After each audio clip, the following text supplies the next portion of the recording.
पेसा नियमावली की अधिसूचना जारी। 26 साल बाद झारखंड में पेसा को मिला पूरा ढांचा। झारखंड में अब ग्राम सभा ही असली बॉस। बालू, जंगल और जमीन पर गांव का हक। झारखंड में अब गांव की मर्जी चलेगी। राज्य के अनुसूचित क्षेत्रों में अब तक जो फैसले कागजों और सरकारी दफ्तरों में होते थे वह अब चौपाल में होंगे। शुक्रवार देर शाम पेसा नियमावली की अधिसूचना जारी होते ही आदिवासी इलाकों की राजनीति और प्रशासन का चेहरा बदल गया। अब गांव के कैटेगरी 1 के बालू घाट जो 5 हेक्टेयर से कम से लेकर जमीन की खरीद बिक्री, शराब दुकान खोलने से लेकर जंगल के उत्पाद बेचने तक का फैसला अब ऑफिसर नहीं बल्कि ग्राम सभा करेगी। जिस स्वशासन की बात आदिवासी समाज दशकों से करता रहा वह पहली बार नियमों की शक्ल में जमीन पर उतरता दिख रहा है। अब गांव की बैठक सिर्फ औपचारिकता नहीं होगी, हर महीने ग्राम सभा की बैठक होगी। इसमें महिलाओं की मौजूदगी अनिवार्य होगी और फैसले खुले में होंगे। गांव के छोटे मोटे विवाद सुलझाने का अधिकार भी अब ग्राम सभा के पास होगा। सरकार का दावा है कि यह नियमावली आदिवासी इलाकों में सत्ता का संतुलन बदल देगी। जहां अब तक बाहरी एजेंसियों और ठेकेदारों का दबदबा था, वहां गांव खुद अपने संसाधनों का मालिक बनेगा। कैबिनेट ने इस नियमावली को 23 दिसंबर को कुछ बदलावों के साथ मंजूरी दी थी। अब इसकी अधिसूचना जारी होने के बाद झारखंड उन चुनिंदा राज्यों में शामिल हो गया है जहां पेसा सिर्फ कानून नहीं नियमों के साथ लागू हुआ है। राज्य के सबसे बड़े अखबार दैनिक भास्कर में पंचायती राज मंत्री दीपिका पांडे सिंह ने कहा है कि राज्य में पेसा नियमावली लागू हो गई है। स्वशासन लागू करना सरकार की प्राथमिकता है। वहीं अखबार ने इसे प्रमुखता से बताते हुए बताया कि पेसा नियमावली क्या है। पेसा कानून अनुसूचित क्षेत्र में ग्राम सभा को प्रशासन, संसाधन और परंपराओं पर निर्णय लेने का अधिकार देता है। झारखंड में इसके लागू होने से अब ग्राम सभा सबसे ताकतवर इकाई बन गई है।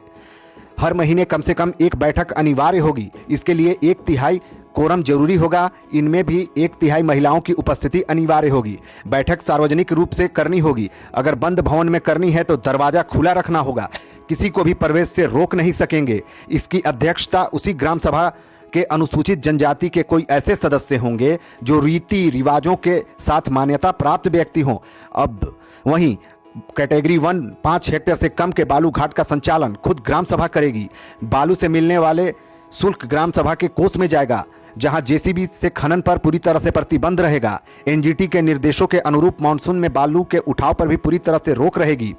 वहीं शराब दुकानों पर ग्राम सभा की अनुमति के बिना शराब की दुकान नहीं खुलेगी, न ही फैक्ट्री। महुआ, पहाड़िया जैसी पारंपरिक पेय सिर्फ घरेलू और सामाजिक उपयोग के लिए होगा।